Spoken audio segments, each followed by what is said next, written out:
নমস্কার, আমি স্বপন। নিউজ নয়া ভারতে আপনাদের সকলকে স্বাগত। এই মুহূর্তের সবথেকে বড় খবর, মমতা ব্যানার্জির আদরের বালু ওরফে জ্যোতিপ্রিয় মল্লিক তিনি এবার তৃণমূল কংগ্রেস ছেড়ে দিলেন।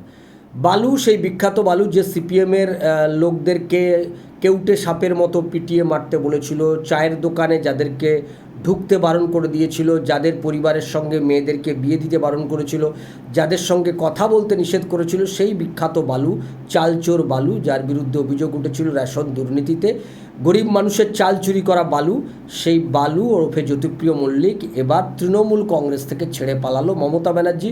পরশুদিনই তাকে তাদের তৃণমূল কংগ্রেসের সর্বভারতীয় কার্যনির্বাহী যে সমিতি তার সদস্য করে। এই খবর বালুর কাছে যাওয়ার সাথে সাথেই বালু মমতা ব্যানার্জিকে গতকাল চিঠি দেয় যে তার শারীরিক অবস্থা নাকি খুবই খারাপ, এতটাই খারাপ যে সে এখন রাজনৈতিক কোনো কার্যকলাপ করতে পারবে না। ফলে তাকে যে পোস্ট দেওয়া হয়েছে সেই পোস্টের দায়িত্ব সে পালন করতে পারবে না।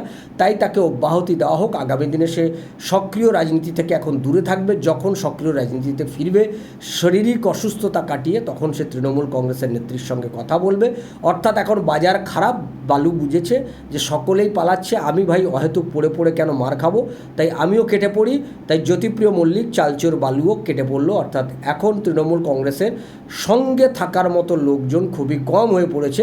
বাকি যে কজন বেঁচে পড়তে আছে তারা শেষ পর্যন্ত দলটা ধরে রাখতে পারে কিনা, দলের সিম্বল ধরে রাখতে পারে কিনা, দলের ফান্ড নিয়ে ইতিমধ্যেই নানান বিতর্ক তৈরি হয়েছে, সেই ফান্ড থাকে কিনা, এই সমস্ত বিষয়গুলো মমতা ব্যানার্জি শেষ পর্যন্ত ধরে রাখতে পারে কিনা, আমাদের সেদিকে নজর থাকবে। আপনাদের নজর থাকুক নিউজ নয়া ভারতের পর্দায়। যারা আমাদের চ্যানেলটা এখনও সাবস্ক্রাইব করেননি তারা আমাদের চ্যানেলটি সাবস্ক্রাইব করুন, শেয়ার করুন, লাইক দিন, কমেন্ট বক্সে কমেন্ট করুন।